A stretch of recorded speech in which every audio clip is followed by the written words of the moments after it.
Good morning mga palangga, good morning mga kababayan natin na mga OFW dyan. Good morning sa inyo. Alam ko na mahirap malayo sa inyong pamilya. Magtrabaho para sa inyong mga anak, sa inyong asawa at sa inyong kinabukasan. Napakalungkot kaya ng mapalayo sa pamilya. Naranasan ko din yan. 3 months lang. Ayoko na. So hindi talaga ako para sa abroad kasi pag andun ka, manaranasan mo na kahit may makausap ka man lang na Bisaya o Tagalog ang salita, yung mga ganun, mamimiss mo talaga. Tsaka musabol yung pagkain. So alam natin ang ating mga kababayan na ay talaga nagtsatsaga sa mga sana pagsubok sa buhay para lang makaahon sa hirap. So shout out po sa inyo lahat. Ito ang aking small vlog, Dorang Layas YouTube channel. Please follow, like, and share and subscribe my channel mga palangga, mga kababayan. So ito, update kay Dorang Layas. Sir po, lalo ko. Ang saya ko guys. Hindi talaga ako makakapigil po. Kasi ako lang po shout out kay Sir po. Ang saya ko. Sa bahay lang minsan, lutong bahay vibes, halo-halo recipe, pampasaya ng lives. Pag may oras sa kusina, apoy ay naglalight. Tikim-tikim muna, sarap ng bawat bite. Ayan na ang tawag, Dorang Layas. Ayan, tapos tayo magpakain ng mga alaga. Konti na lang din naman sila. Ayun yung tatay. So magdidilig na lang tayo ng halaman. Nagsasaing ako eh. Madilim-dilim pa lang mga palangga gising na ako. Ganyan ang ugali natin mga Pinoy. Pagkagising sa umaga, pagkatapos mag-watching kay Sir Pugong Behero sa PB team. Ito naman next, nagsasaing ako. Andin nakapakain na rin ng mga alaga. Pusa naman at aso. Nauna na yung mga manok, rabbit at ang aking moy-moy. Yan, maglilinis naman tayo. Kasi may mga kunting mga dahon-dahon na nahuhulog. Ayan ang aming mga kubo-kubo. So kung sino po palang mga interesado dyan na bumili ng properties mga palangga, for sale po ito. Ayan na naman yung ibon. Favorite spot niya yan.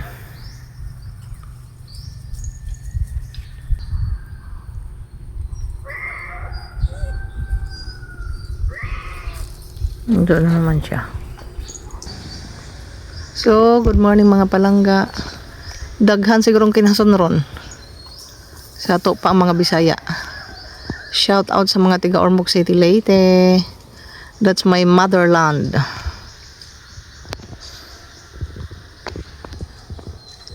Tiga dyan ang aking mama.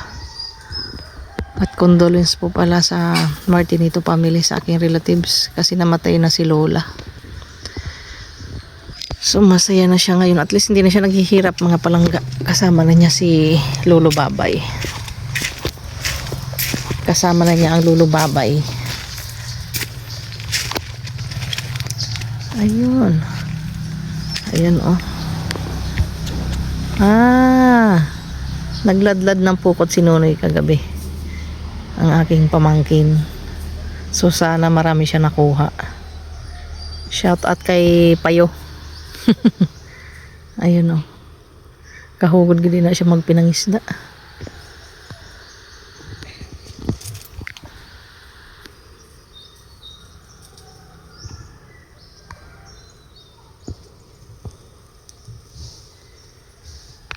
So dito naman tayo. Mangunguha tayo ng mga dahon. Mga dahon na nahuhulog galing sa puno ng talisay mga palangga. Minsan ito pag season niya na talagang nakakalbo yan, tapos nagpapalit. So nag-uumpisa na siya ngayon. Mag-start na naman siyang mahuhulog. So, ganyan lang natin yan kasi masakit ang ating likod. Pero pag yan talaga ay marami lang nahuhulog, no choice tayo na tayo ay magwawalis everyday.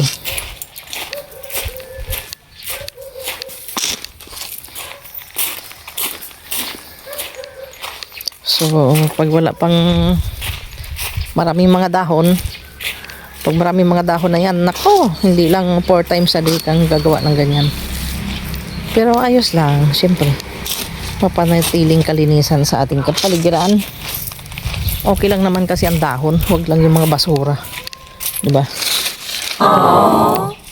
So, shout out sa mga kabataan dyan. Gising-gising na. Alas 6 na ng umaga. Charot. Baka napuyat sa ilang mga lesson kagabi. At sila ay tulog pa.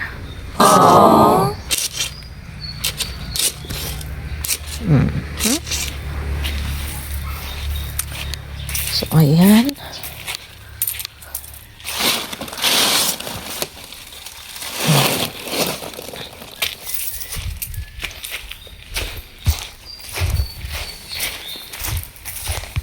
Ang asong pasaway.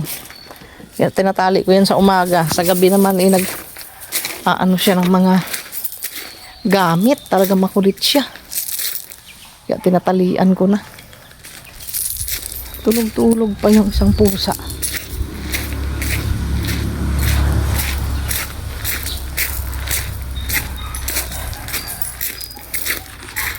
Pakyaw, ginagawa mo dyan, Pakyaw?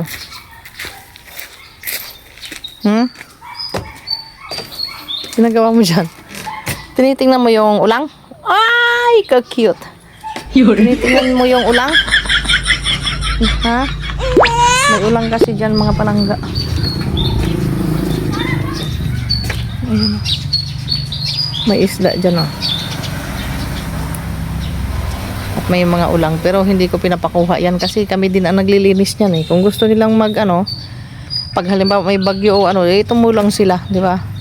Pero hinahayaan ko lang yan na dumami yung ulang dyan at saka ang isda. Kasi mauubos din yan pag inabuso. Kaya hindi ko yan kung mayroong gustong manguha. Hindi naman yan pinagdadamot dapat. Pero syempre dapat sila ay tumulong kung halimbawa ay marumi na ang ilog. Gusto nila makinabang, di ba? So dapat maglinis din sila. Kami nagbabayad yan kapag kami nagbabayad magpalinis. At saka pagod na din kasi ako maglinis lagi. Diba? Oh no! Gusto mo makinabang, dapat maglinis ka. Okay lang yung mga ganyan-ganyan, pero yung mga basura, minsan kasi pag may bagyo, galing sa bukid yung basura, naku, hindi mo talaga maiwasan yan. Yan ang dapat nating iwasan ng mga Pilipino. Magkalat ng basura kung saan-saan. Sinong relate dyan? Yan, konti na lang. Binubuksan na lang namin ang kulungan doon sa mga maliliit. Para doon sila pinapakain. Konti na lang mga palangga kasi kinatay na. Kinatay na yung mga malalaki para bawas pagkain. Ayan o. Si Mama. So, ayun pa, may malaki. So, tayo naman ay tapos na tayong maglinis. Tapos na maglinis.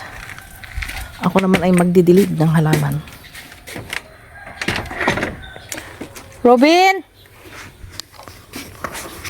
Oh, mahulog ka lang dyan.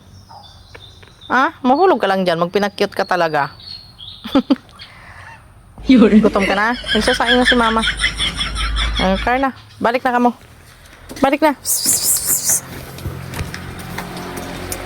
Oh, diba? Malinis na ang kapaligiran, mga palangga.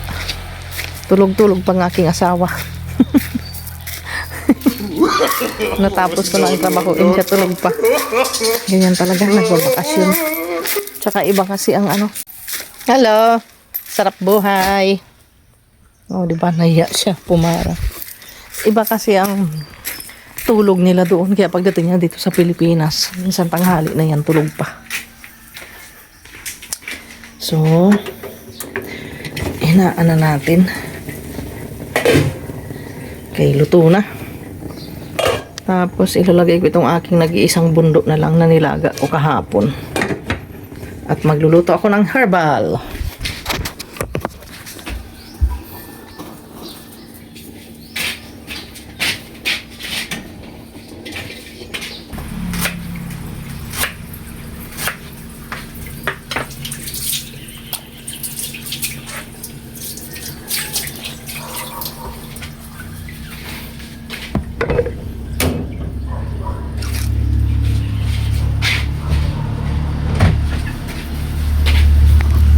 Yan mga palangga.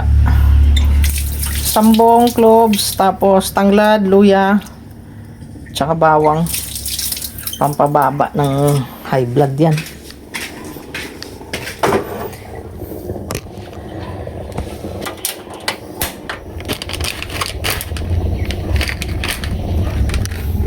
Yan, lagyan natin ng cloves. Pampababa ng sugar at high blood. O, diba? Kasi sa panahon ngayon, kailangan na tayong take care sa ating kalusugan. So, shout out sa inyong lahat dyan kung sinong may high blood at mataas ang sugar. Dati kasi mabilis akong mahilo. So, mini-maintain ko na lang yan at least once a day. That's it for now mga palangga. Magdidilig muna ako. Mahirap kasi magdilig na may dalang cellphone. Alam mo nyo kung bakit. Ako yung videographer, ako yung editor, ako yung gawa ng aking content. So, sana mga palangga, tulungan nyo ako na mag-improve pala. Sorry naman. Correction, mag-improve ang aking YouTube channel at Facebook account, Turang Layas. Kasi kung ito man ay lumago, makakatulong talaga ako sa mga mahihirap. Yun talaga ang aking plano. Alam nyo po kung bakit. Marami mga mahirap dito sa Romblon na hindi naabot ng tulong sa mga liblib na lugar. At saka kahit pa sabihin na asawa ko ay foreigner, wala naman akong trabaho. So paano ako makakatulong? At saka yung kinikita ng asawa ko, syempre para lang sa amin yun pang araw-araw na pamumuhay. Pero tumutulong talaga ako, pero hindi ko kayang tulungan lahat. Tumutulong kami mag-asawa. So, that's it for now. Thank you for watching. God bless you all. Bye-bye.